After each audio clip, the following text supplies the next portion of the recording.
Good morning. A verse that we're all familiar with in Proverbs. Pride comes before destruction, and a haughty spirit before a fall. Now, the word pride is in the concordance H1347.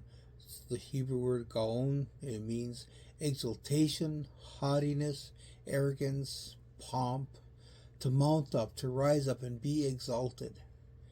They're all words of exaltation, to lift the person up. And of course, when we lift ourselves up in pride, we fall. But not only that, Andrew Murray in his book Humility made the statement, the life of the race of man that sprang from Eve became corrupted. It became corrupted with that most terrible of all sins, the poison of Satan's own pride.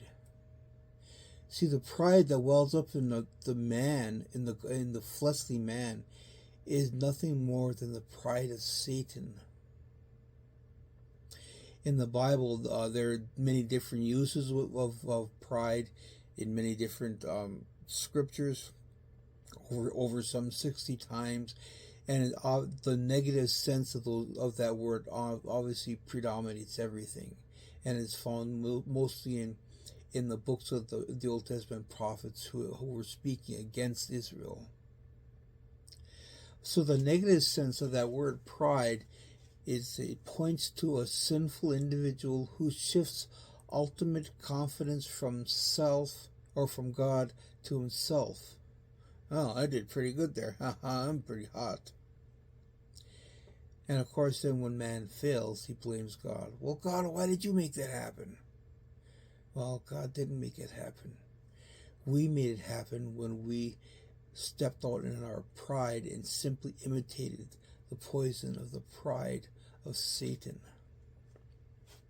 In Psalm 2, it says, the kings of the earth took their places, the rulers took counsel together against the Lord, and said, let us break their bonds of restraint and cast their cords of control away from us. Well, their first mistake was they took counsel together. And, the counsel of man always leads to death.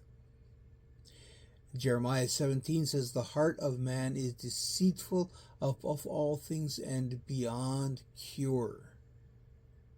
The heart of man is beyond cure because it's tainted by this pride of Satan. So what's God's response? He gives us a new heart. Jesus sacrificed himself on the cross and rose from the dead so that we could have a new heart and divorce ourselves, separate ourselves from the pride of the enemy, and have a heart filled with humility towards God. So again, pride comes before the fall.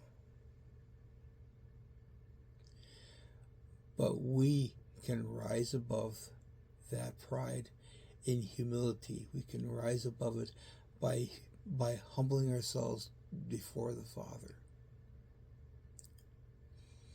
Thanks for listening this morning. We'll talk to you next week.